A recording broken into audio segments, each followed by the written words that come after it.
Ladies and gentlemen, welcome to RuckU News Week 7. Sorry for the delay and sorry for this very basic setup, but Tom Ackerberger is away on holiday. He doesn't care, lazy bastard. So I've had to do it this way. Anyway, stick with it, a few bits to cover. Looking back, Heineken Cup, good win for Munster. Thrilling game. Should be a bit rich, wouldn't it, coming from an Englishman if I complained about that. They had great control, to be fair, and at the end of the day thoroughly deserved the win, as far as I was concerned. The French were petulant. They have all the talent and everything, but the concentration was poor. I've never seen a side give away so much ball in turnover. And Munster held on to it, and they controlled it. The yellow card, mind, how pathetic was that? All Palouse did was give him a little tap at the bum. We used to get that the whole time at school. Munster, Heineken Cup Championships. Bloody hell. Looking at Southern Hemisphere, Dan Carter's got a sabbatical. Or is about to announce one, apparently, to Toulon. 6 months sabbatical. Do you know, I'm surprised at that, because I reckon 80-90% of New Zealanders haven't got a clue what a sabbatical is. And they certainly can't spell it. So we're going,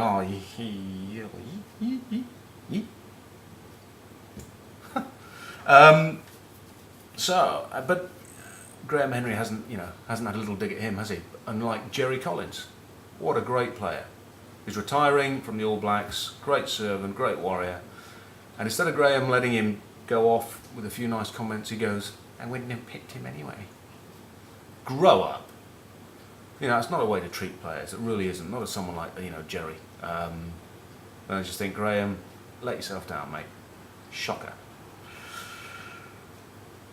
Guinness Premiership final. I obviously put the kibosh on Leicester by thinking that they might sneak it. Wasps were far too good, weren't they? Haskell, Shaw, what a great game. Flutie played well at 10, controlled the game. Good. He's had better games, hasn't he? Yeah, Good's he's either good or shite. Was one of his better days. And Wasps, Lucy played well as well. But Josh Lucy, he's no good either, is he? Great win and a great send-off for Lawrence.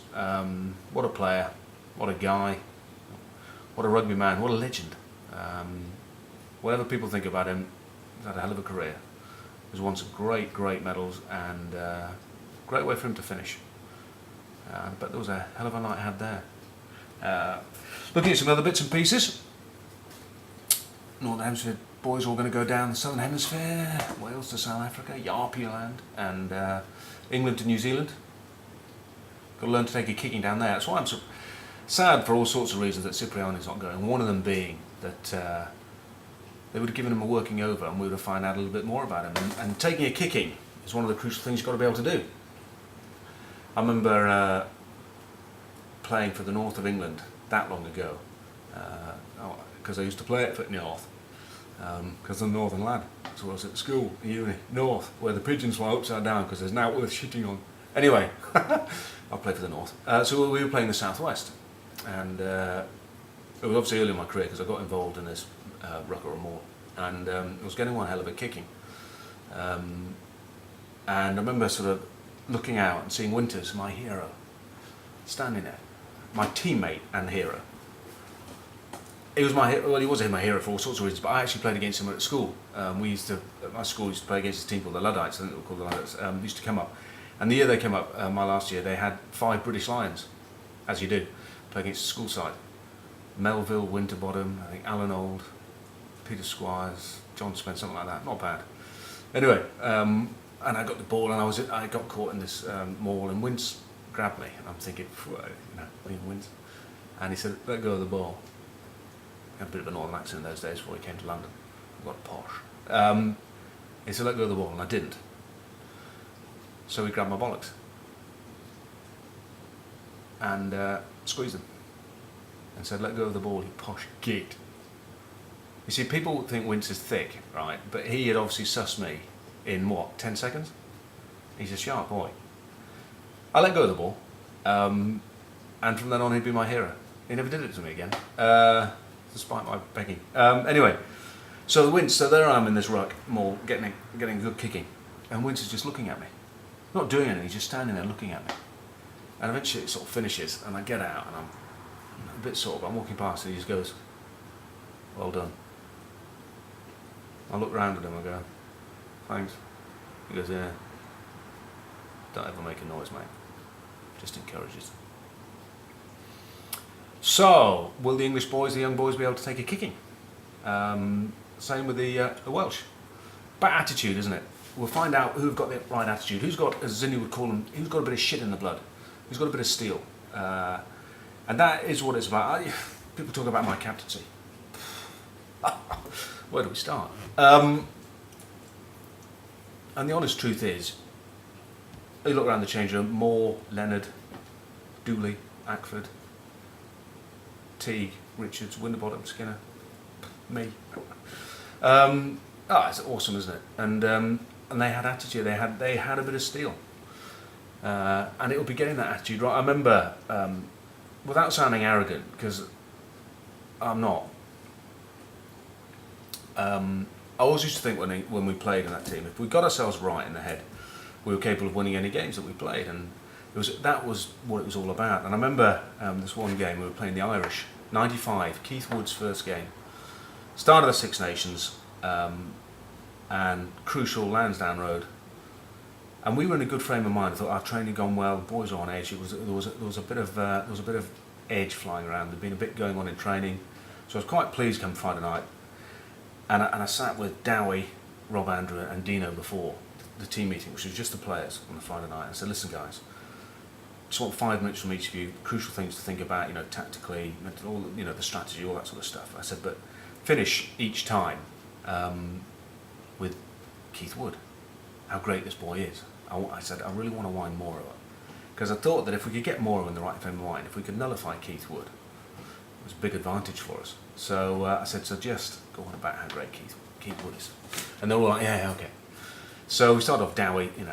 I said, "Dowie, talk us through what we need to do," and the monkey started off, talking out his shite, as always. But finished off, he said, "But this boy Keith Wood, he's good. He's athletic, he's powerful, he's quick, he's great hand, skill. He develops all the momentum off line-outs, off second, third." He went on and on about him. So we've got to stop him. And Moore was like, "Fucking not that good, fucking." And so I got to Rob. I said, Rob went through sort of kicking strategy, some other bits, how we wanted to play the game, who we wanted to focus on, try and work a few weaknesses out. And he sort of finished again with Keith Wood. He said, "But shit, this boy's good. He's dynamic." He went on and on about it. He said he's 18 stone, he's only 22, and Morrison goes, he's not fucking 18 stone, he's only 17 stone, whatever it is. And he's not 20, he's 24, And we're all like, okay. Yeah. So Dino finishes, and he finishes on Keith Wood, going on and on about it. Moro, in the middle of Dino's bit, stands up and goes, "Fucking hell, I tell you, going on about this Keith Wood, he's fucking nowhere near as good as you fuckers make out to him. He can't fucking throw in. He's soft, he's fucking, he's ugly as shit, he's fucking not 18 stone, he's only fucking this," and he storms out the room. Fucking brilliant. He had a great game next day, and we did actually negate Woody quite well. Tim Roberts snotted him a few times, but Mora, Rassin Frassin, he only actually laughed about it about 18 months ago. Not that he gets wound up. So a lot going on, a lot to look forward to. Some great rugby this season. Looking forward to the tours, when we'll find out people's attitude. The last mention to me is about a guy who I think is awesome. I know Lawrence mentioned him yesterday, Alistair Hignall, who's retiring as a commentator. What a great guy. He's one of the few media guys that I came across who was a good guy, and a genuinely good guy. Not many of them. And he was a guy himself who was pretty special. He captained Cambridge, first guy to captain Cambridge at cricket and rugby. 14 caps for England, I think, at fullback, as well as playing cricket for Gloucester. Intelligent guy playing cricket at Gloucester. It was obviously charity, it was a missionary work or something. But a hell of a nice guy, genuine man, and wish him well in his fight against his disease, because he had all the right qualities. So thanks for joining me, and next week Berger's still not going to be back, bastard. But I'll see you then. Have fun.